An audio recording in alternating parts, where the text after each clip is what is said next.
Now, the Firemen's Club in Coopersville using pasta to help repair their aging fire truck that they hope sticks around for years to come. Yeah, Fox 17's Michael Dupre is live in studio with more on this story. Michael?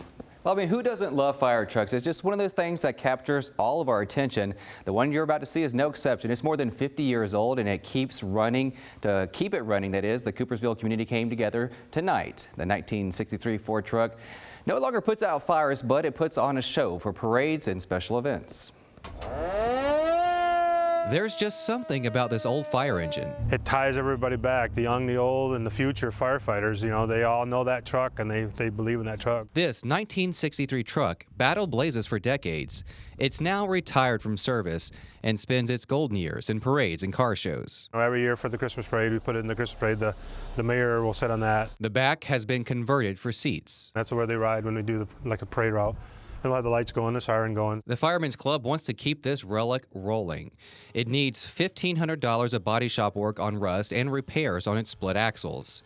To pay for the repairs, they held a spaghetti fundraiser here at LT's Firehouse Cafe, where hundreds showed up to show their support. We've gone through about 45 pounds of spaghetti already. I think it's 9 pounds of spaghetti sauce and 4 cases of garlic bread so far.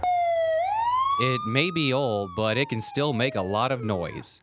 Take a look inside the cab. It's a stick shift, and you don't see those giant white steering wheels anymore. And forget about using fire hydrants. We had to suck the water out of ponds or porta ponds. Instead of now we got hydrants everywhere. We can hook up to a hydrant. So you had to actually draft the water out of a pond. They actually hooked that right on the front of the pump and suck the water into the pump and then push it through to either the back or out the front onto your hoses.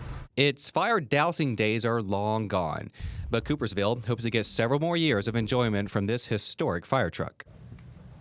Lieutenant Brent Vildier says that they raised nearly $1,000 and plan on doing another fundraiser to get the rest of the money for the repairs.